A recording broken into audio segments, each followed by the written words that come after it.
समय की आंधी रुक नहीं सकती किसी के रोके से, धर्म की ज्योति बुझ न सकी, धर्म की ज्योति बुझ न सकी तूफान के झोंकों से, उसे क्या कोई मिटाएगा जिसे भगवान बचाएगा, उसे क्या कोई मिटाएगा जिसे भगवान बचाएगा।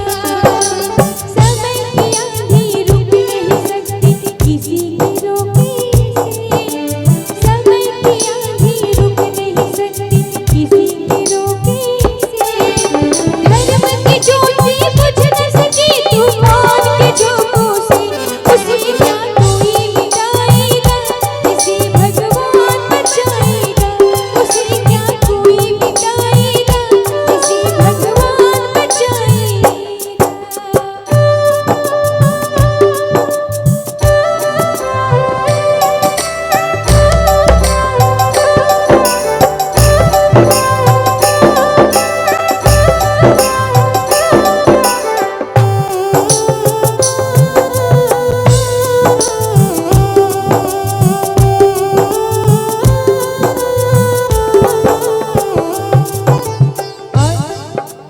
कहते हैं संकट कभी कभी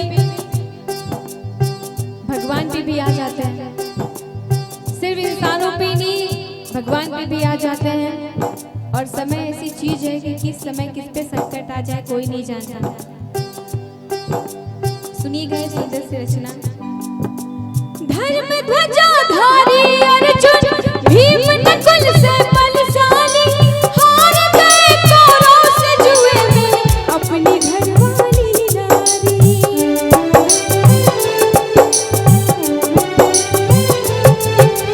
धर्म ध्वजा धारी अर्जुन भीम नकुल से बलशाली, हार गए कौरव से जुए में अपनी घरवाली नारी, अपनी घरवाली नारी। 5 पांडव थे, 5 पति थे और संपत्ति जमीन सब कुछ गिरवी रखते रखते उन्होंने अपने कुल की मर्यादा यानी अपनी रानी यानी अपनी धर्मपत्नी को भी उन्होंने गिरवी रख दिया।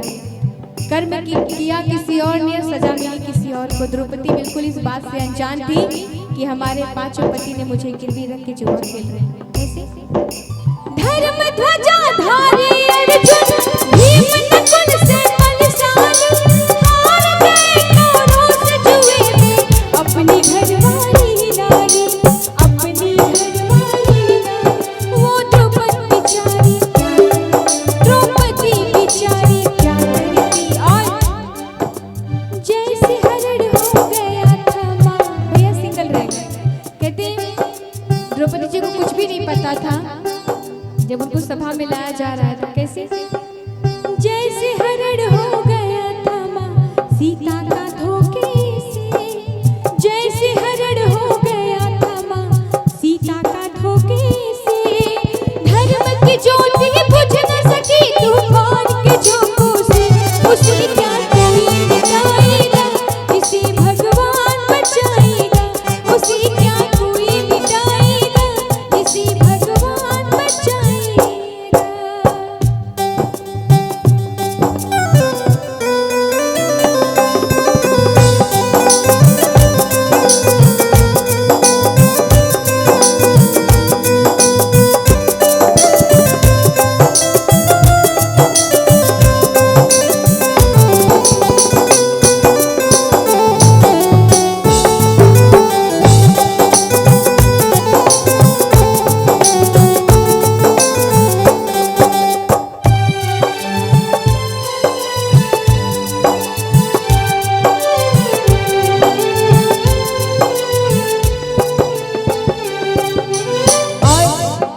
कहते हैं जब द्रौपदी को सभा में लाया जा रहा था, उनका बाल पकड़ के वो नहीं आ रही थी और जीतने वाले ने दुशासन ने उनका बाल पकड़ के सभा में लाया जा रहा था और सभा में बैठे हुए सभी लोगों से द्रौपदी रो रही थी, गिड़गिड़ा रही थी, मेरी इज्जत बचा लो, मुझे बचा लो, लेकिन कोई सामने नहीं आया क्योंकि समय बहुत खराब था।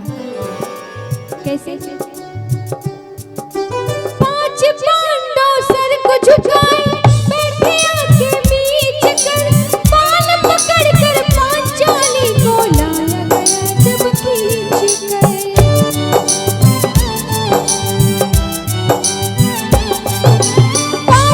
घंटों सिर को झुकाए बैठी आंखें मीच कर बाल पकड़ कर पांचाली का लाया गया जब खींच कर, लाया गया जब खींच कर। कहते हैं द्रौपदी के एक नहीं, दो नहीं, तीन नहीं, चार पूरे 5 पति थे, लेकिन कोई सामने नहीं आया, क्योंकि वो लोग तो द्रौपदी जी को हार चुके थे जुए में। और समय खराब होता है तो इंसान के दिमाग के साथ, दिल के साथ सब कुछ काम करना बंद कर देता है। कैसे? निर्लज कसाई हाय दैया तुझे दया न आई, हाय दैया निर्लज कसाई तुझे दया न आई। कैसे? दुष्ट दुशासन न माना रोके टोके से, दुष्ट दुशासन न माना रोके टोके से, धर्म की ज्योति बुझ न सकी तूफान के झोंकों से, उसे क्या कोई मिटाएगा, इसे भगवान बचाएगा, उसे क्या कोई मिटाएगा, इसे भगवान बचाएगा। जय हो।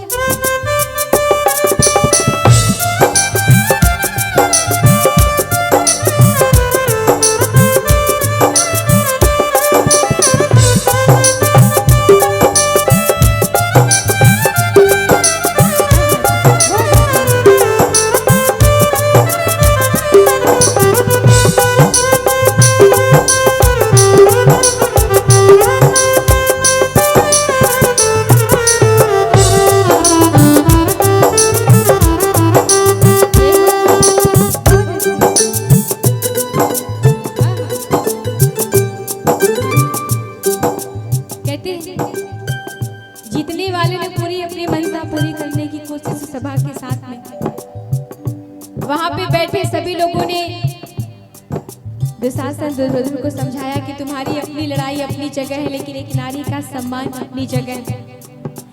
कहते हैं नारी से बढ़ के कोई न दूजा, इसलिए ब्रह्मा विष्णु महेश ने नारी को पूजा।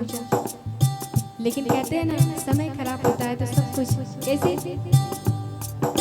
खड़े शिकारी दो राक्षस एक हिरनी की खाक में, बोले द्रौपदी लाज भैया तुम्हारे हाथ में।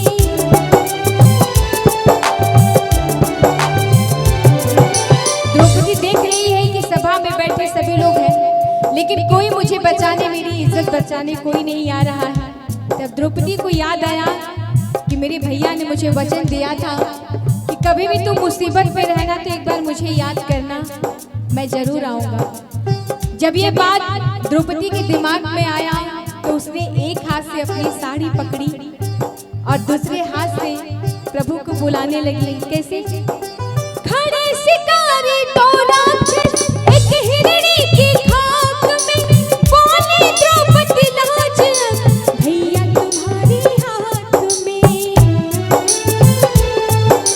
लेकिन द्रौपदी ने एक बार बुलाया, भैया नहीं आए, 2 बार बुलाया, भैया नहीं आए। द्रौपदी जान गई कि लग रहा है कि सबकी तरह धोखा ये भी देने वाले हैं भैया भी।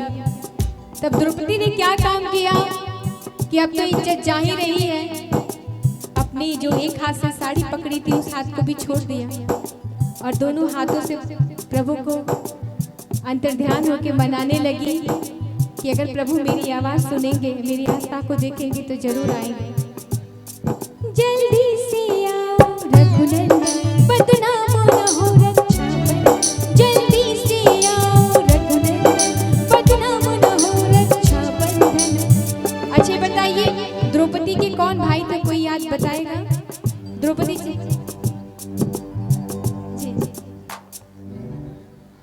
कृष्णा जी, क्या बात है, इनके लिए जोरदार ताली बजा दीजिएगा। मेरे बहुत जी कृष्णा जी। पुकार सुनी तो कमल कन्हैया आगे मौके से, बोली कृष्ण कन्हैया